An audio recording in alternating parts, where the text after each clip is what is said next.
Okay, good day YouTube. I rarely cover another YouTuber's drama on my channel because, well, life is already full of drama in itself, and some of us just want to play the game, get the information and go.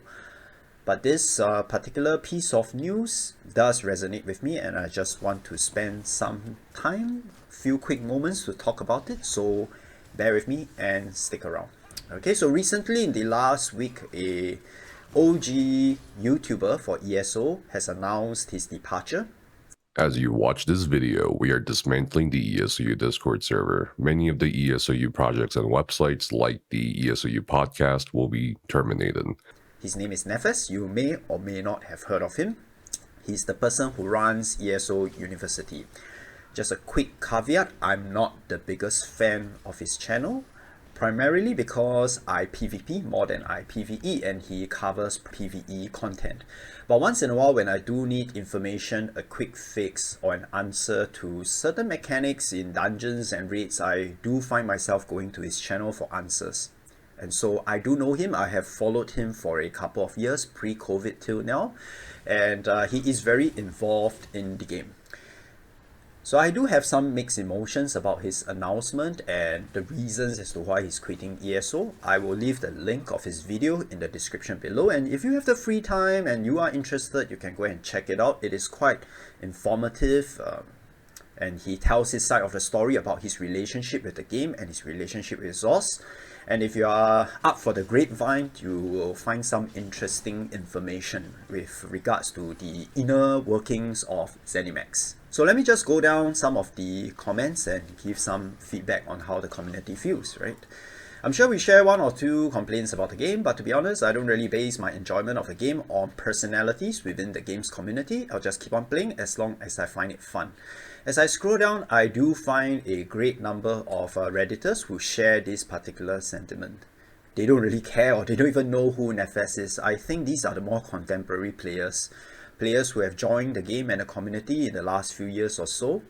And I think more and more so, the modern player in ESO are people who are waiting for the Elder Scrolls 6 to land, and before that, Elder Scrolls Online is sort of like the filler game as you wait for the big guy to come in. So they go in with a solo player kind of mindset, and perhaps they do check out YouTube content on ESO, but more so just to find information on how to assist them, like what I mentioned previously, right? How to tackle this particular boss in the dungeon, how to upgrade your alchemy or your skill lines as soon as possible. And when you are in that kind of frame of mind, chances are you take that information and go. You may not necessarily even remember the name of the YouTuber whom you have acquired that information from. And therefore, that connection between YouTube content creator and these new group of players probably will not be as strong as, let's say, pre-COVID times, where the community is a little bit more tight-knit. There are guilds popping up all over the place every day, and you go to these YouTube content creators, you follow them on Twitch, and you have a more robust relationship. So this is just a sign of the changing landscape in ESO itself, right? No good or bad. There are many YouTube content creators these days who lament about the decline in traffic. I don't necessarily think this may be the case. A quick check on the Steam charts will reveal that the traffic of ESO, while not as good as the COVID days, is still relatively healthy. I'm sure Zenimax would wish it could be better, but I don't think the game is dying in the same way that you see in perhaps New World or Ashes of Creation. I think the community is still there, particularly on the PC servers, right? EU, NA, I think still have a healthy traffic, but I just think the new players coming in, they have a different mindset, right? And a different chemistry with ESO content creators. So like this, my sentiments exactly not once have I gone, oh, Ninja Pajamas 420 is quitting that game, I like blah blah blah blah blah. Yeah, a lot of people don't even know who Nefas is, which is not surprising, and it's just a sign of the times, right? This dude is also an ESO, so I personally won't miss him. Yeah, I think there are people that do not take kindly to Nefas, not from because of his YouTube. I think he's fairly neutral on his YouTube channel, but I think if you follow him on his raids and on his Twitch streaming People have been saying he's not been the nicest, right? I completely agree with you. Of all the endgame raiders I've ever played with, he was the meanest and the second worst to be around. I wonder who is the worst. Huh? I had multiple friends basically quit the game as they were getting into higher level raiding because of raids they did with him. They didn't want to deal with people like that and would not hear me that most endgamers are not super mean people. Not the worst time with him, but I remember watching my boyfriend in a no experience park Nefas was doing on VHRC hard mode for fun. The dude was cussing out on all these Craiglon newbies for not being able to get it fast enough. It was gross and totally like every other experience I ever had raiding with him, where he was either rude or a total ass. So two sides of the coin. You wonder whether he has, on several occasions, which he did mention in this video, stepped on the toes of Zenimax staff, and maybe they don't have the best of relationships because it's a two-way traffic. The way Gino called him out during one of the public events to publicly tell him to stop streaming, it was pretty humiliating for him, and I honestly don't think anybody should have to go through this. But if there were a lot of historical baggage between him and the community managers in ZOS, maybe that was the reason why things happened the way that they did, and it was time for him and Zenimax to just part ways because they probably just reached the end of the road, right? I was constantly looking for excuses to hate ESOs or the devs. Well, this is the thing about Nefas. While he is openly critical of ESO, particularly for update 35, he has also on many occasions defended the indefensible by sort of being the shield for the ESO developers because he is in the official stream team, and that sometimes put him at odds with the other content creators whom I dare say are more authentic with their views, people like Sawman UK. You pick your poison and choose whose side you want to be on, right? And for people like me, I'm a big fan of Sawman UK's content, and I tend to just side with Sawman a little more, which is why I am ambivalent towards Nefas and the things that he has mentioned in his content.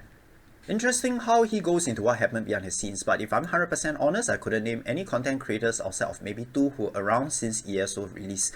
Yeah, I think this is also a sign of the times that a lot of content creators have left the game or slowly just taking a back seat and exiting the game. Delta Gaming is, reducing his involvement and his content in ESO. He has sold his channel, by the way. Is there no one else have also just released a video saying he's done with ESO, right? Sawman, as we know, have left more than a year ago. Some of my favorite YouTube content creators, The Real Godzilla is another one. These people I have followed faithfully in the COVID times.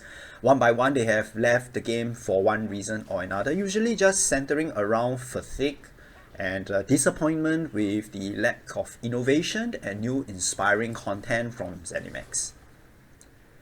I think this would be difficult to identify if you are a new player coming in. I do remember my first 3 years in ESO being very exciting. I'm always chasing after the next thing to do with my character. I'm going to get all the sky shards, for example. That took me like 2 weeks worth of gameplay. I know I'm slow, but I like to take my time to enjoy the game.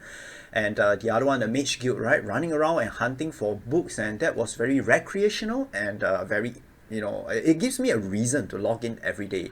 And eventually I dabbled into housing, but I settled on PvP, and that really was my end game, and it entertained me for a year plus or so before some of the fault lines, the flaws start to come in as I get better in PvP, and I start to realize that a lot of these lackings are not a skills issue, but more so a games issue. And that is where I start to get disillusioned with the game. And at the same time, my sentiment is mirrored and shared symmetrically with the content creators whom I follow faithfully. And therefore, that sort of cement my opinion about the game. And I am playing it a lot less than I am before. And part of the reason is there is always a end of the road for any game. No game is forever.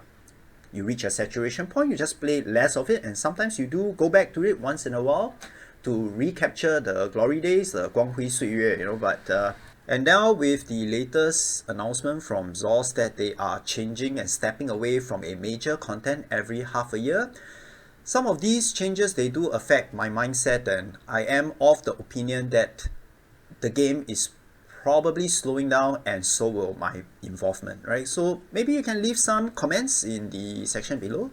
How long have you been playing ESO? Are you a new player or are you a veteran? And where are you with the game at this point of time? That would be interesting to just share, and let's have a little friendly chit chat and banter about it. And I guess that's about it. I'll see you guys in the next video if I do see you. Take care and have a good day. Goodbye.